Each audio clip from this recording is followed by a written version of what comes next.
La lista Forbes nunca lo mencionó. Ningún periódico financiero lo puso en portada. Y sin embargo, en la década de 1980, un solo hombre dominaba los negocios ilegales de Nueva York. ¿Y su fortuna? En efectivo y silencio, lo ponía por encima de muchos millonarios legales. Su nombre era Anthony Fat Tony Salerno, el jefe en las sombras de la familia Genovese, una de las organizaciones criminales más poderosas de la historia de Estados Unidos. Mientras los ejecutivos de Wall Street invertían en acciones, él acumulaba millones gracias a apuestas ilegales, préstamos mafiosos y extorsión. Fat Tony no era un mafioso de película. No necesitaba aparecer en televisión ni protagonizar escándalos. Su traje oscuro, su puro y su sombrero eran su sello, pero su verdadera arma era el poder detrás del telón. Movía influencias en sindicatos, controlaba territorios enteros y tenía contactos en todas partes, desde bares clandestinos hasta oficinas del gobierno. El FBI lo consideró, en su momento, el hombre más poderoso del crimen organizado estadounidense. Y no era una exageración. Mientras el mundo habla de Elon Musk y su fortuna de más de $200 mil millones, pocos recuerdan que hubo un tiempo en el que un solo mafioso llegó a manejar más de $1.000 millones en los años 80, equivalentes a más de 3.000 millones hoy en día. Y eso sin contar el dinero que se esfumó, fue enterrado o simplemente nunca se documentó. Porque en el mundo del crimen no hay contadores ni libros oficiales. Solo lealtades, miedo, poder y mucho, mucho efectivo. Pero Fat Tony no fue el único. A lo largo del siglo XX, otros capos como Pablo Escobar, Amado Carrillo, El Chapo Guzmán, Semyon Mogilevich y Griselda Blanco llegaron a acumular fortunas tan grandes que incluso hoy, en plena era tecnológica, siguen generando asombro. Este video explorará cómo operaban, cuánto dinero movían, en qué países trabajaban y qué los hacía tan temidos. Desde los casinos ilegales de Las Vegas hasta los túneles del narcotráfico en Sinaloa, esta es la historia de los hombres y mujeres que construyeron imperios criminales, más rentables que muchas empresas legales, y todo comienza con él.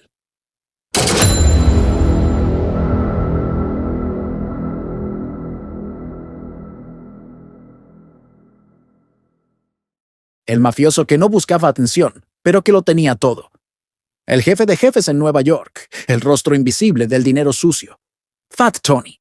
Olvida todo lo que crees saber de mafiosos. Tony Salerno no era ese tipo que te imaginas, con cadenas de oro al cuello, autos llamativos y fiestas que terminan en escándalos. No, Tony era distinto.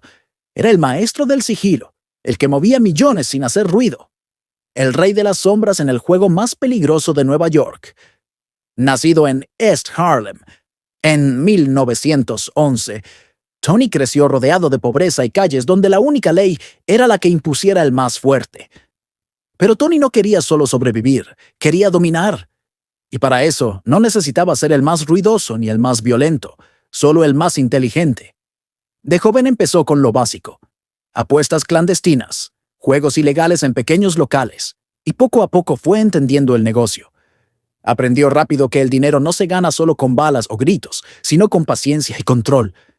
Mientras otros mafiosos buscaban protagonismo y fama, Tony se mantenía invisible, observando, analizando, tejiendo su red. Su verdadera jugada maestra fue meterse en los sindicatos. No cualquiera podía entrar ahí, mucho menos tomar control. Pero Tony lo logró. Los sindicatos de la construcción y transporte eran el corazón de la ciudad, el lugar donde se movían contratos millonarios, proyectos públicos y privados que significaban montañas de dinero. Controlar esos sindicatos era tener las llaves de la ciudad. Con mano firme y estrategias precisas, Tony usó sobornos, amenazas y favores para asegurarse que cada obra y contrato pasara por su filtro. Si alguien se oponía, sabía que el costo era demasiado alto, y nadie se atrevía a desafiarlo. Pero, ojo, Tony no era solo un chantajista o un extorsionador. Él sabía que para ser realmente poderoso tenía que mezclar el mundo ilegal con el legal. Así que empezó a invertir en bienes raíces, clubes nocturnos y negocios legítimos que le servían para lavar dinero y aumentar su influencia sin levantar sospechas. Mientras otros mafiosos gritaban al mundo quiénes eran, Tony construía su imperio con piezas invisibles, silenciosos acuerdos, alianzas secretas y un ejército de gente leal que nunca cuestionaba sus órdenes. Su habilidad para mantenerse en las sombras le permitió evadir a la justicia durante décadas, mientras acumulaba una fortuna que, según expertos, superaba los $1.000 millones solo en efectivo. Esa cifra en los años 80 equivaldría a más de 3.000 millones hoy, y eso sin contar el dinero desaparecido en negocios oscuros o enterrado en lugares secretos. Su poder no solo se sentía en las calles de Nueva York. Sus contactos llegaban hasta oficinas de gobierno, policías corruptos y empresarios que preferían hacer negocios con él antes que enfrentarlo.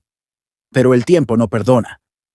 En los 80, el FBI decidió que era hora de bajar el telón de la mafia en Nueva York. Empezaron a desenterrar las redes de corrupción y dinero sucio que Tony y sus socios habían construido con tanta maestría.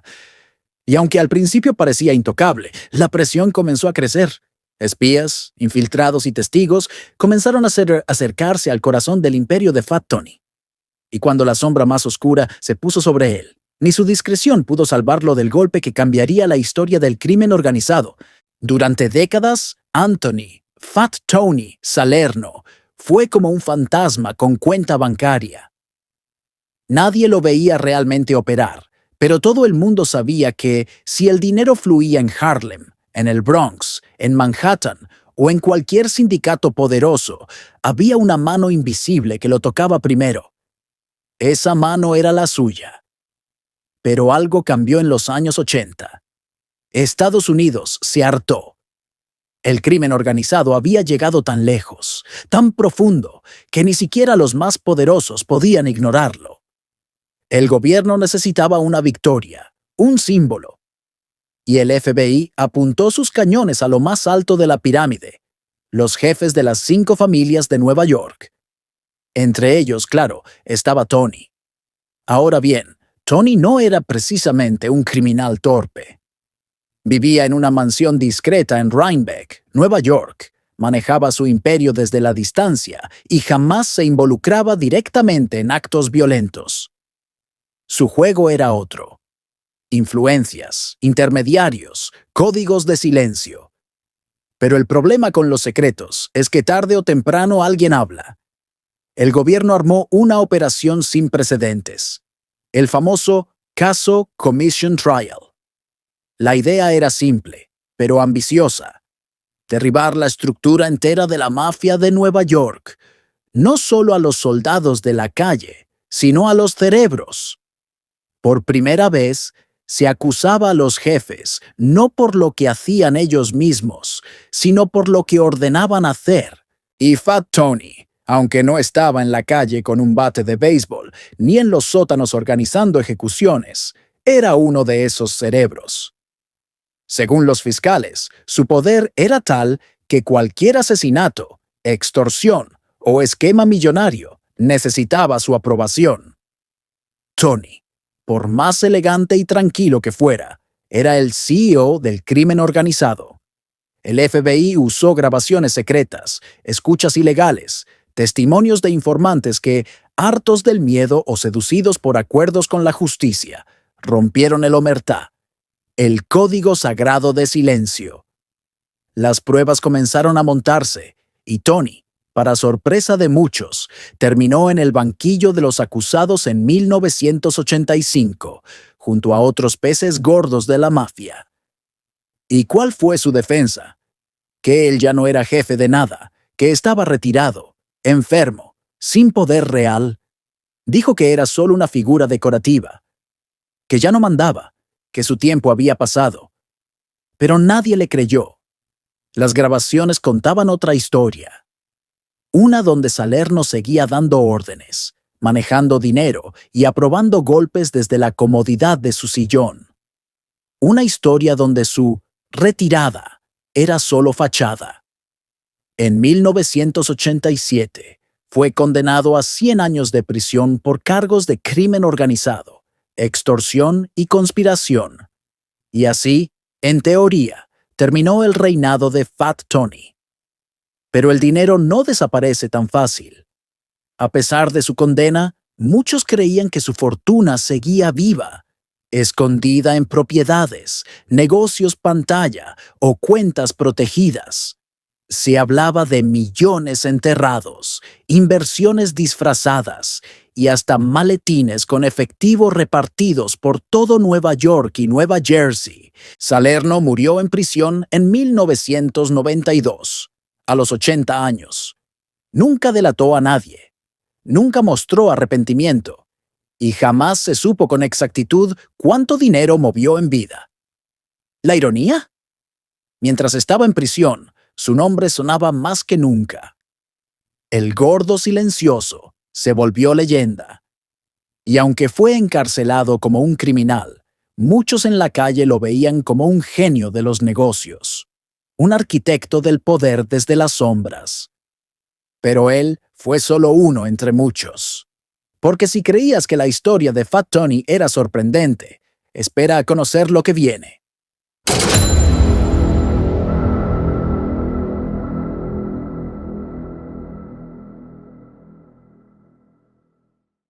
Imperios de cocaína, rutas aéreas privadas, submarinos repletos de droga y fortunas que hacen que hasta Jeff Bezos parezca clase media.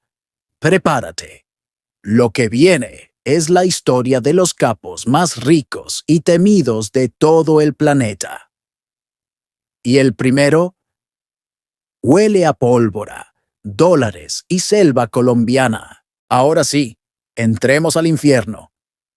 Porque si Fat Tony era un fantasma elegante en el mundo de las sombras, Pablo Escobar era un trueno. Una tormenta tropical hecha persona. Donde pasaba, algo explotaba. Y no solo literal. Su dinero, su brutalidad, su capacidad para comprarlo todo, desde políticos hasta pistas de aterrizaje en mitad de la selva, lo convirtieron en el capo más temido del planeta. Pablo no venía de la mafia italiana, ni de Nueva York, ni de una gran familia criminal. Pablo era colombiano, de Medellín, criado en un barrio duro, con hambre, con rabia, y con una ambición tan grande que el mundo se le quedó chico. Lo suyo no era controlar calles, ni apuestas. Él quería algo más, controlar un país entero, y durante un tiempo casi lo logró. En los años 80, Pablo Escobar dirigía el Cartel de Medellín, una red de narcotráfico tan sofisticada y poderosa que llegó a exportar hasta el 80% de la cocaína que entraba a Estados Unidos. Y para que te des una idea, eso eran más de 70 toneladas de droga al mes. ¿Cuánto dinero dejaba eso? Más de 400 millones de dólares semanales. Semanales. No es un error. 400. Cada. Maldita. Semana. Los billetes eran tantos que no sabían qué hacer con ellos. Se los comían las ratas, literalmente. Tenían que enterrarlos en tambos, guardarlos en paredes falsas, esconderlos en fincas gigantes en medio de la nada. Los contaban con palas. Las máquinas no daban abasto. Y como buen genio del caos, Pablo supo qué hacer con esa montaña de dinero. Comprar lealtades. Compró políticos, policías, militares. Construyó barrios enteros para ganarse el amor del pueblo. Hacía canchas, viviendas, donaciones. Se volvió una especie de Robin Hood moderno, pero con metralletas. Y eso fue lo más peligroso. Que lo quisieran. Pero a la vez era un monstruo de proporciones bíblicas. Mandaba matar jueces, ministros, periodistas, incluso candidatos presidenciales. Volaba aviones, colocaba coches bomba, secuestraba a cualquiera que se interpusiera en su camino. Su guerra contra el Estado colombiano dejó miles de muertos y convirtió a Medellín en uno de los lugares más violentos del mundo. El Estado, a gatas. Entre la corrupción y el miedo, parecía imposible derribarlo. Ni siquiera Estados Unidos, con su DEA y su CIA, pudo hacerlo solo. Fue necesaria una cacería de años, con colaboración internacional, tecnología de punta y hasta la creación de un grupo paramilitar secreto, los Pepes, que operaba fuera de la ley, solo para aniquilar su poder. Escobar tenía enemigos en todas partes, y aún así seguía siendo el más temido. En su punto más alto, su fortuna fue estimada en más de 30.000 millones de dólares. en efectivo, dinero que superaba el PIB de varios países en ese momento. La revista Forbes, que nunca incluyó a Fat Tony, sí incluyó a Escobar durante 7 años seguidos entre los hombres más ricos del mundo. Y aún así, Pablo sabía que lo suyo no podía durar, que una fortuna como esa, construida sobre sangre y cocaína, tenía fecha de caducidad. El día llegó, 2 de diciembre de 1993. Una azotea en Medellín, una llamada rastreada y un tiroteo que terminó con su vida. Pero lo que dejó no se fue con él. Su legado, su estructura, su dinero. Todo siguió esparciéndose como un virus. Hoy, 3 décadas después, muchas de sus rutas siguen activas. Muchos de sus hombres, vivos. Y muchas de sus ideas, copiadas por los nuevos narcos que heredaron el trono.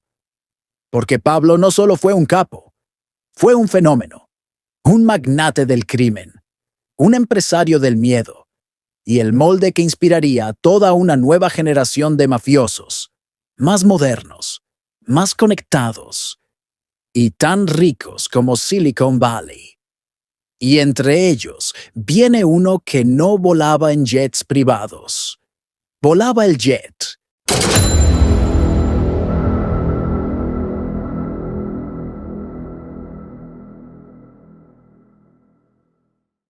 Pablo tenía rutas. Amado tenía alas. En el mundo del narcotráfico, muy pocos supieron jugar el juego con tanta frialdad, logística y visión empresarial como Amado Carrillo Fuentes, el legendario Señor de los Cielos. Su nombre puede que no aparezca en tantos titulares como el de Escobar, pero si hablamos de poder real, conexiones políticas y una red aérea digna de una aerolínea comercial, Amado fue el jefe que miraba desde arriba, literalmente. Todo empezó en Sinaloa, donde nació. Pero lo que lo convirtió en leyenda no fue el lugar, sino su ambición. Desde joven, entendió algo que pocos capos habían interiorizado. El futuro del narcotráfico no estaba en las mulas, ni en los escondites improvisados. Estaba en el cielo. Amado construyó su propio imperio aéreo. Una flota de más de 20 aviones Boeing 727, modificados para transportar toneladas de cocaína, marihuana y heroína desde Colombia hasta México. Y de ahí a Estados Unidos. ¿Y sabes qué es lo más absurdo? Muchos de esos vuelos despegaban y aterrizaban en pistas legales, en aeropuertos completamente funcionales, protegidos por funcionarios pagados. A diferencia de Escobar, Amado no era un showman. Casi no daba la cara. Nada de carisma populista, nada de Robin Hood. Lo suyo era discreción, eficiencia. Operaba con precisión quirúrgica, silencioso, letal, empresarial. Por eso duró tanto sin ser tocado. Porque mientras todos miraban a los escandalosos, él hacía dinero. Al día de hoy, hay quienes creen que sigue vivo, moviendo los hilos desde algún paraíso fiscal, riéndose de todos desde una isla con pista privada. Y aunque eso nunca se confirmará, lo que sí es innegable es su legado. Amado transformó la industria criminal, modernizó el narcotráfico, profesionalizó la logística del crimen y, sobre todo, demostró que a veces el jefe más peligroso es el que no necesitas ver para saber que existe. Porque mientras otros caían con escándalo, él voló por encima de todos, literal y figuradamente. Y aún así, el juego siguió. Porque tras su muerte, México no respiró. Al contrario, apareció una nueva generación de capos, más jóvenes, más violentos, con más armas y menos miedo. El narco mutó. Cambió de rostro. Pero el dinero, ese, siguió creciendo. Y entre ellos vendría uno que convertiría los túneles en autopistas subterráneas. El siguiente jefe no solo construyó un imperio, se convirtió en un ícono mundial.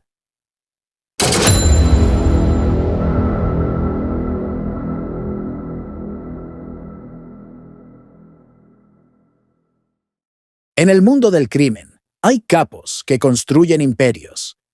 Y luego está el Chapo, que cavó el suyo bajo tierra. Joaquín Archibaldo Guzmán. Loera, alias el Chapo, es probablemente el narco más famoso del siglo XXI. Y no es porque fuera el más rico, ni el más carismático, ni el más cruel, aunque fue todo eso en diferentes grados, sino porque fue el primero en convertirse en una mezcla imposible entre mito, terror y cultura pop. Su nombre dio la vuelta al mundo, no solo por sus crímenes, sino por sus escapes imposibles, sus túneles de película, sus operaciones internacionales.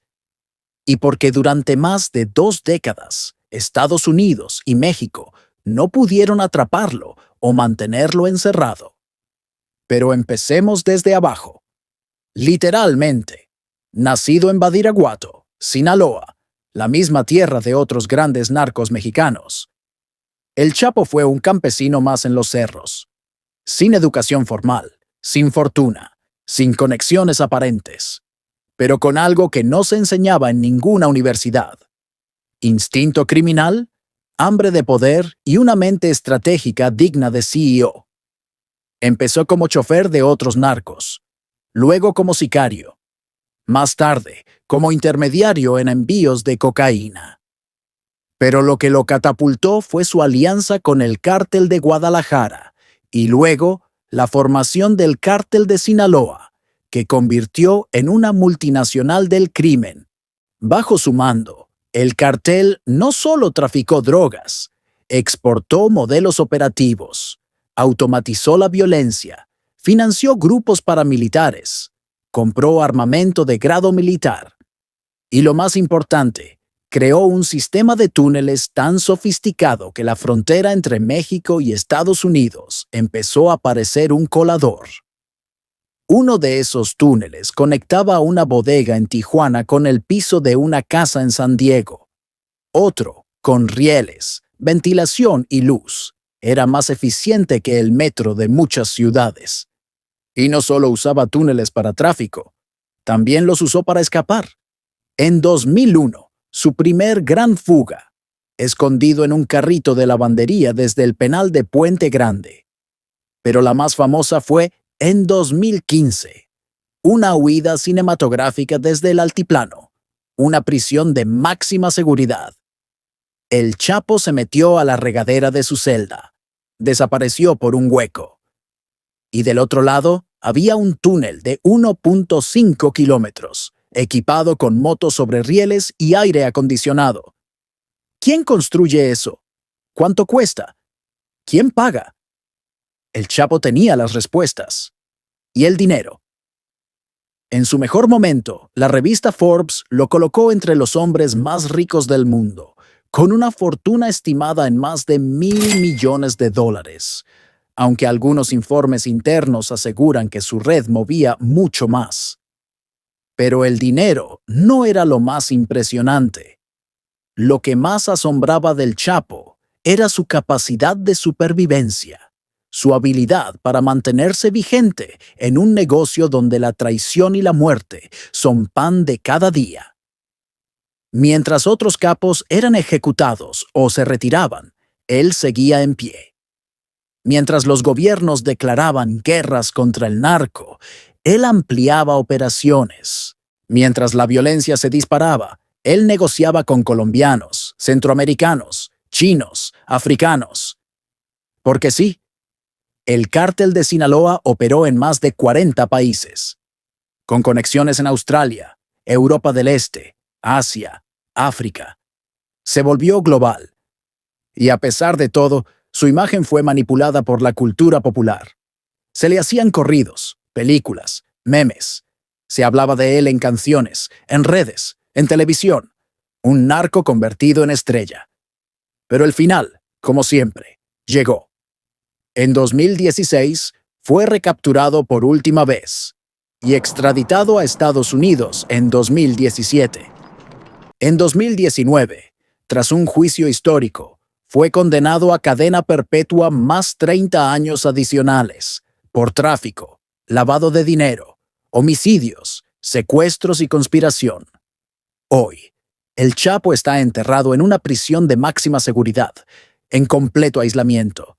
Y aún así, su nombre sigue vivo, porque su imperio no cayó con él. El cártel de Sinaloa sigue operando. Su familia, especialmente sus hijos, los Chapitos, mantiene el poder. Las rutas siguen activas, los laboratorios de fentanilo funcionando, y la violencia más desatada que nunca. El Chapo fue el narco que desafió al sistema, cavó bajo el mundo y terminó reescribiendo las reglas del juego. Y ahora, con los gobiernos fallando, los capos multiplicándose y las nuevas drogas digitales causando estragos, ¿quién toma el trono?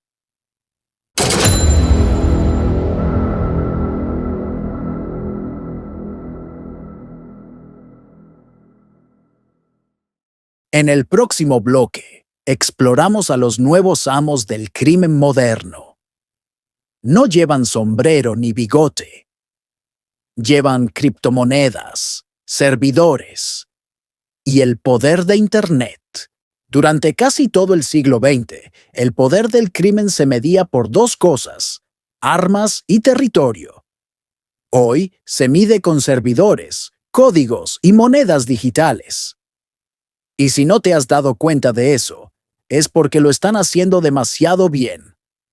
Olvídate del capo en traje con sombrero, fumando un puro en la esquina de un restaurante italiano.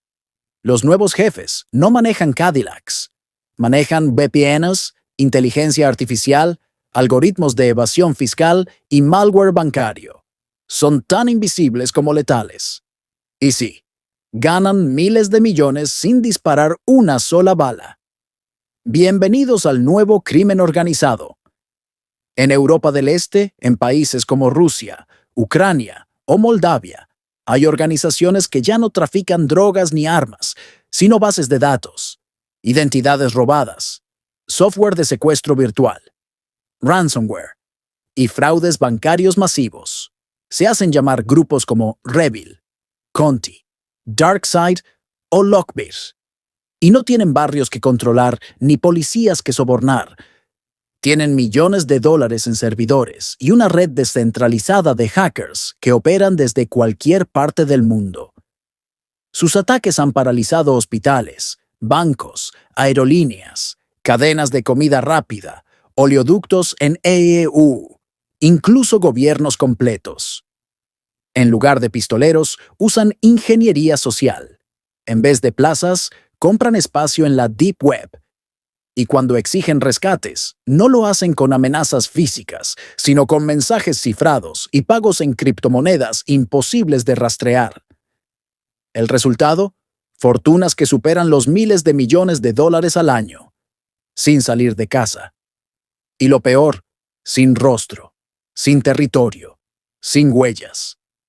En el pasado, lavar dinero requería una red de empresas fantasma, contadores corruptos y una paciencia de oro.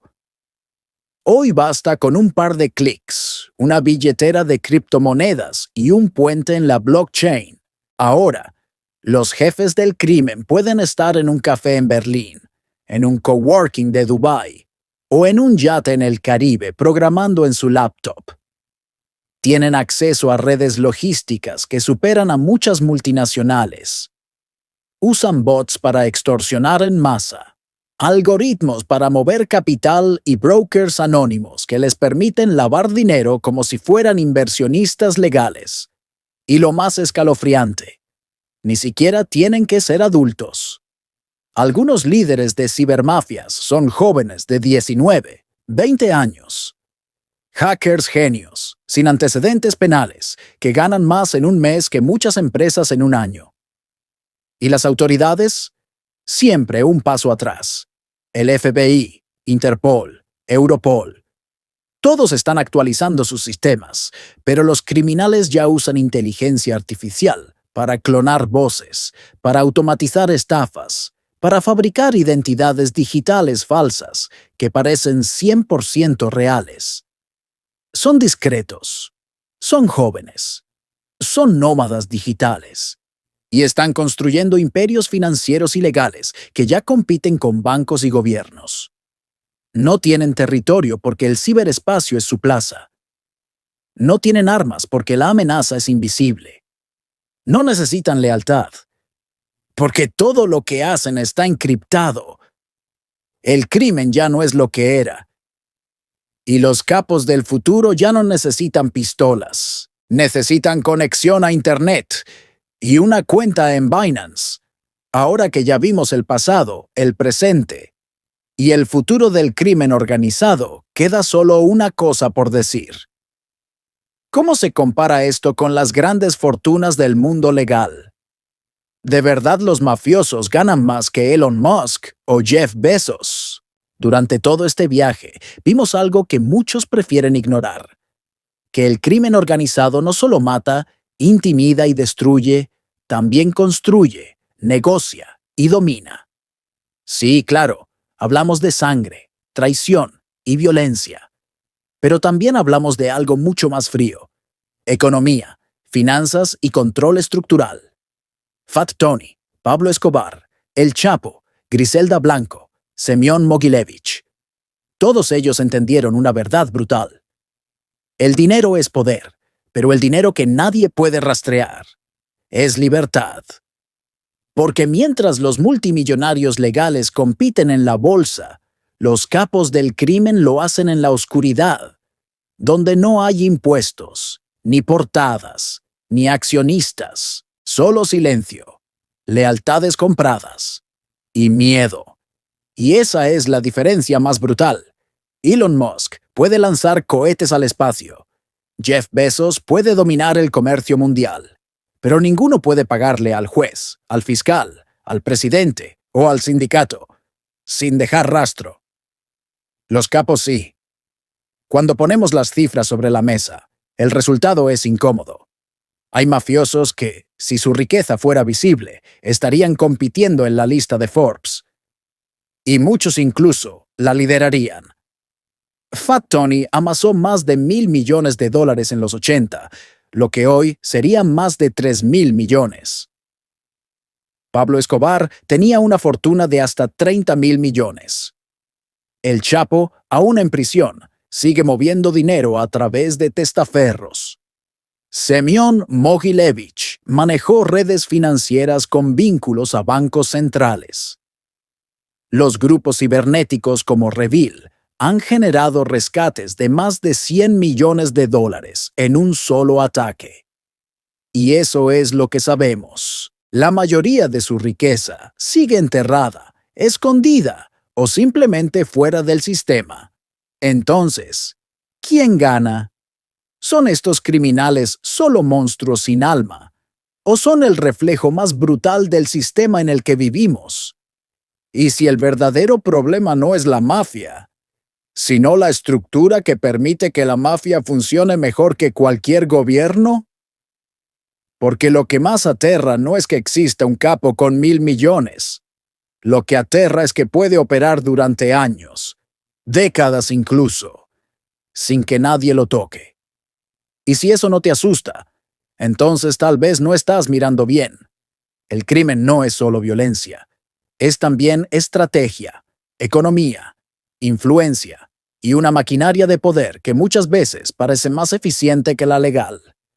Y aunque las películas lo han romantizado, lo cierto es que detrás de cada fortuna ilegal hay una historia de manipulación, explotación y sangre. Pero también hay inteligencia. Y eso es lo que los hace tan peligrosos, porque el mafioso moderno no necesita una pistola. Le basta una laptop y saber a quién comprar. Si te sorprendió lo que viste, dale like, suscríbete y activa la campanita para más historias ocultas del poder y la riqueza. Y cuéntanos en los comentarios, ¿crees que algún día la riqueza ilegal dejará de superar a la legal? ¿O simplemente se volverá más difícil de notar? Esto fue El mafioso que superó a Elon Musk. Hasta la próxima.